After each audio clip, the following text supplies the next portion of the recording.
Hello guys, कैसे हैं आप सब। मेरा नाम इरफा फिरोज जकी है और वेलकम करता हूं आपको अपने यूट्यूब चैनल पर। ये वीडियो थोड़ी सी डिफरेंट होने जा रही है क्योंकि इसमें हम लोग क्रिकेटिंग एस्पेक्ट या कुछ जो बीसीसीआई या पीसीबी के दरमियान एशिया कप के हवाले से जो कुछ पॉलिटिकल सिनेरियो बन रहा है उस पर हम लोग डिस्कशन नहीं करेंगे, लेकिन हम थोड़ा सा जो है वो टॉपिक हटके इस बार इस वीडियो में डिस्कशन करेंगे और वो थोड़ा से फैक्ट्स पे होगी बेस्ड, और उस पर बिल्कुल ये एस्पेक्ट नहीं होगा कि क्या पाकिस्तान को उसमें कितना बेनिफिट है या इंडिया को उसमें कितना बेनिफिट है।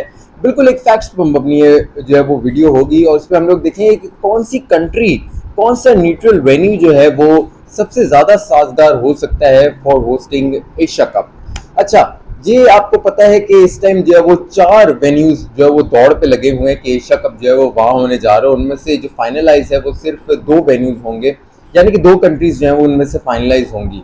और उन्हीं 4 कंट्रीज में हम लोग जो है मैं आपको बताऊंगा कि कंडीशंस और जो स्पेशली वेदर कंडीशंस हैं वो वहाँ कैसी होने जा रही हैं, और उनको मद्देनजर रखते हुए जो प्लेयर्स हैं, जो क्रिकेटर्स हैं, उनके लिए कौन सी कंट्री ज़्यादा फायदेमंद हो सकती है या वहाँ क्राउड जो है वो ज़्यादा आ सकता है। इस हवाले से हम लोग जो है इस वीडियो में कंपैरिजन करेंगे।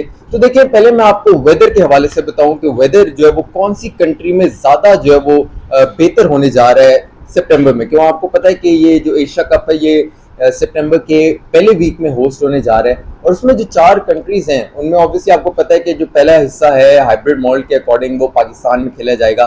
तो लाहौर में जो वेदर होगा वो तकरीबन कोई 36 डिग्रीज के आसपास होगा, और सितंबर जो है वो इतना खुशगवार वेदर नहीं होता, वहाँ गर्मी का एलिमेंट जो है वो काफ़ी होता है। और जो है वो लेटर स्टेज जो यानी कि जो मगरिब या इवनिंग के बाद जो होता है ना स्टेज, तब वहाँ जाकर कुछ स्टेबिलिटी आती है। सनशाइन के अंदर जो है वो मुश्किल ही होता है मैच देखना, क्योंकि लू भी जो है वो चल रही होती है। लेकिन चूंकि गद्दाफी स्टेडियम जो है वो शेल्टर है, तो वहाँ एक तरह से समर के मैचेस जो है वो कुछ बेहतर हो सकते हैं इन कंपैरिजन टू रावलपिंडी। क्योंकि रावलपिंडी में तो जो है वो वेदर अच्छा होता है लेकिन वहाँ रूफ वगैरह कुछ भी नहीं है, तो धूप के नीचे बैठना बहुत ही मुश्किल काम होता है वहाँ। तो लाहौर जो है वो तकरीबन 36 डिग्रीज के आसपास वहाँ टेम्परेचर रहेगा। सबसे हाईएस्ट जो है वो दुबई में इस टेम्परेचर रहेगा इन कंट्रीज में। दुबई में शारजा और अबू धाबी जो न्यूट्रल वेन्यू के लिए जो बातचीत चल रही है यूएई में, लेकिन मोस्ट प्रॉब्ली दुबई जो है वो सर फहरिस्त है, तो उसमें तकरीबन 38 टू 40 डिग्रीज के अराउंड जो वो टेम्परेचर जाएगा। और हॉटेस्ट, मैं कहता हूँ इन सब में जो वो हॉटेस्ट वेदर होता है, और वहाँ रेन के चांसेस ही नहीं है, यानी कि एक भी मैच आपका जो वो बारिश की नज़र नहीं होगा, उससे मुतासिर नहीं होगा, इफेक्ट नहीं होगा। लेकिन उसी वजह से ये जो गर्मी है ना, इसी की वजह से जो क्रिकेट बोर्ड्स हैं other than PCB, Bangladesh, Sri Lanka, वो ये कहते हैं कि यहाँ गर्मी बहुत ज़्यादा है और इंजरी का शिकार जो है वो बहुत ज़्यादा प्लेयर्स की जो है वो चांसेस काफ़ी ज़्यादा, उनको हैमस्ट्रिंग हो सकती है, क्रैम्प्स उन्हें पड़ सकते हैं, उनको जो है वो पानी की कमी जो है वो किल्लत हो सकती है खेलते हुए। तो इसी वजह से वो थोड़ा सा हिचकिचा रहे हैं। और लेकिन जो पीसीबी है वो कहता है कि चूंकि दुबई में जो है वो ज़्यादा पैसे मिलने का जो है हमें ज़्यादा फ़ायदा होगा, और धर्म जब पीकेआर में पाकिस्तानी करेंसी में कन्वर्ट करें तो काफ़ी ज़्यादा फ़ायदा होता है। तो इस वजह से जो है वो दुबई में वो मैचेस एशिया कप के न्यूट्रल वेन्यू पे कराना चाह रहे हैं।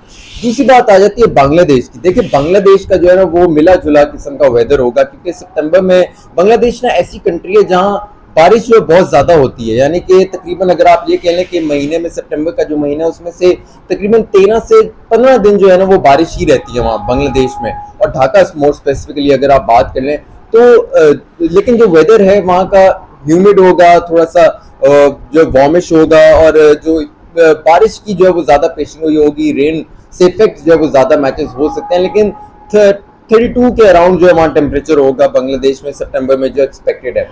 फिर आ जाते हैं, बात कर लेते हैं श्रीलंका की। श्रीलंका में जो है वो 4 स्टेडियम जो है इस टाइम सर फहरिस्त है कि यहाँ मैचेस हो सकते हैं, लेकिन जिसमें कोलंबो है, इसमें हम्बन टूटा है, इसमें पालेकेले है और दम्बुला है। लेकिन अगर श्रीलंका की बात कर लें तो वहाँ सितंबर में इन कंपैरिजन टू बांग्लादेश में ज़्यादा बारिशें होती हैं, लेकिन जो श्रीलंका है उसमें उसके इन कंपैरिजन में कम बारिशें होती हैं। यानी कि सितंबर में तकरीबन 29 टू 28 डिग्रीज के अराउंड श्रीलंका में वेदर होगा, और ये बहुत ही एक अच्छा वेदर है। जब श्रीलंका की बात करें सितंबर की, तो सितंबर के पहले वीक में जो है ना बहुत ज़्यादा वहाँ टूरिज्म का भी माहौल होता है। सितंबर जो है बहुत आइडियल समझा जाता है पहले 2 वीक्स श्रीलंका में। तो इस वजह से एक आइडियल सिचुएशन हो सकती है कि श्रीलंका में जो है वो एशिया कप करवाया जाए। इसी वजह से बांग्लादेश श्रीलंका, मोस्ट प्रॉब्ली श्रीलंका जो है वो बहुत ज़्यादा फोर्स कर रहा है कि श्रीलंका में एशिया कप के जो है न्यूट्रल वेन्यू के जो मैचेस हैं वो श्रीलंका में करवाए जाएं।